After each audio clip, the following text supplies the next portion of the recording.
وبركاته. الحمد لله كفى والصلاة والسلام على سيد المرسلين وعلى آله وصحبه أجمعين.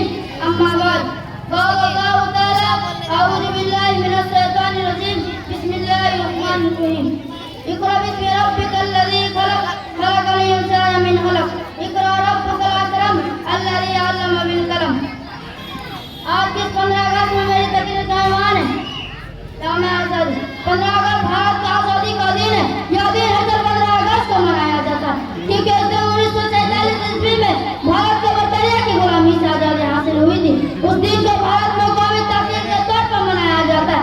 آزادی کی جدوجہد میں مہاتما گاندھی، جواہر لال نہرو، سردار پٹیل، سبھاش چندر بوس اور بے شمار گمنام مجاہدین نے قربانی دی. اور بے شمار گمنام مجاہدین نے قربانی دی. 15 اگست 1947 عیسوی کو جواہر لال نہرو دہلی کے لال قلعے پر بھارت کا قومی پرچم لہرایا اور آزادی کا اعلان کیا. آج کے سال بھارت کا وزیر اعظم لال قلعے پر جھنڈا لہراتے ہیں، تقریر کرتے ہیں اور قوم کو درپیش چیلنج کی کامیابیوں پر روشنی ڈالتے ہیں.